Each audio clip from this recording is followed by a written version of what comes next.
So hello everyone again. Thanks for joining in again in another tutorial. So today you will learn about how you can prepare for an online presentation recording and what you should keep in mind while you're recording yourself. So let's start right into it.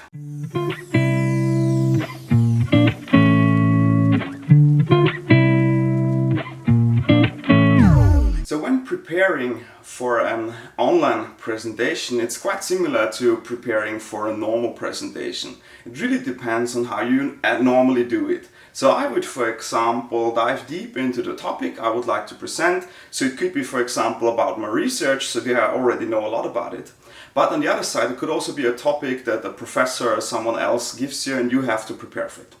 So first you can do a research, and then, for example, you set up a presentation in a presentation program. And then it depends a bit on your personal preference. So some people write out what they would like to say in the presentation, line by line, and then they learn it by heart and give the presentation. So that's one option. What I'm normally doing is I'm preparing the presentation with slides and keywords on the slides and pictures. And then I'm just thinking about what I want to say, but I'm not learning it by heart. So I will say it on the fly while having the presentation. But that, in my opinion, it's more natural and you don't run into problems that if, for example, forget a sentence and then you're out of your concept. But what I would like to recommend you is, like, when you're doing a recording for an online presentation, you could think about, then I can just read my text from a screen. But be careful, because when you do that, people can actually tell. So what happens is you're just standing there and you will read the line and then you will watch the camera again and read the next line and watch into the camera again.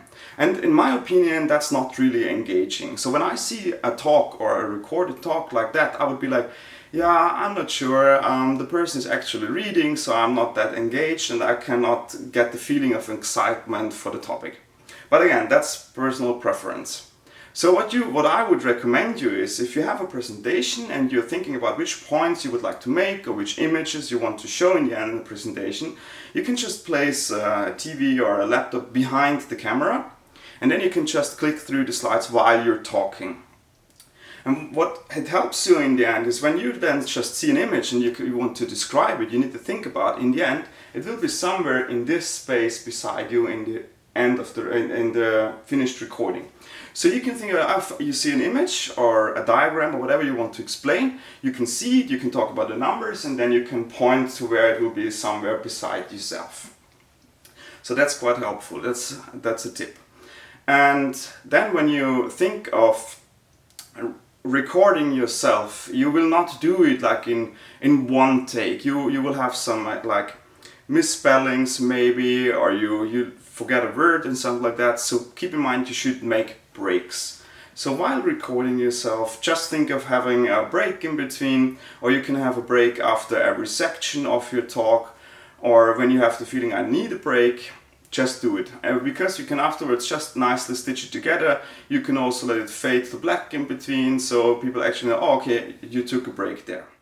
The second thing you should keep in mind when you're recording yourself and you're talking for a certain amount of time, you should drink some water in between. So that's my second hint. Just place a glass of water somewhere beside you, and in these breaks you can just take a sip, and then it's easier for you to talk for a longer time. But that also depends on how long your talk will be in the end. If it's just like 5 minutes, maybe you can just record it in one setting. But if you give a talk for 15 minutes or more, you should take these breaks and take a sip of water in between. Now to my third point, you should think about your appearance. So you should think about, what do I want to wear? Maybe when you choose some outfit, it could be linked to your talk even, but on the other side you also need to think about, for example, what color represents what feelings and what emotions. So really think a bit about what you want to wear and what that should convey to the people. So it could be quite natural. So in my opinion, I think what I'm wearing is quite natural, because for that topic I don't really need to convey any emotions or any facts. So I'm choosing something which is natural, but you could also think about choosing something which should convey an emotion. So for your appearance, you should also think about how you would like to look for the talk. So you could think about, how do I want to make, for example, my hairstyling, or do I like the way I look in the camera? So you should, for example, at the beginning just take some recordings and look at them at a bigger screen, for example, like your computer. And then you should think about, do I look the way I want me to look within this presentation? And that's the most important. And my fourth hint or tip is you should think about how you want to record yourself.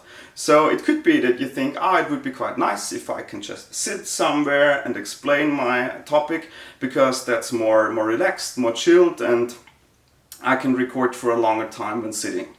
I did that once. I have 2 presentations of myself, online presentations, which I will link you afterwards, where I was sitting and recording myself. It worked out okay, but you can think about some problems that can occur. So when you're sitting, you have less breath you can take, and you're like, maybe your posture is not the nicest, and overall it's not so favorable for yourself and for your excitement you can bring over to the people. So actually it's nicer if you can stand up, because then you can argue with your hands more easily, you can take deeper breaths, and you can stand straight, and you have a more powerful stance. So you can actually take like the power from your feet, you're standing quite strongly on the floor, and you can convey your opinions more easily. But again, that's personal preference. So when you're sitting and then you feel more relaxed, or you feel more empowered to record your talk, that's also fine. So it's just my opinion that standing is for me even easier to record myself, and I like it more. And also when standing, you can do more with your hands, you can argue with your hands, and you can nicely show what you will point here or what you will add here afterwards. So thank you very much for joining the second part of my tutorial. This was more theory, less practical.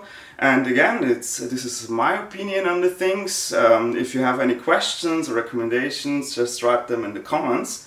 And stay tuned for the third part of the tutorial, where we'll have a look how you can in the end work with your video files in different tools on your PC. So thanks and bye.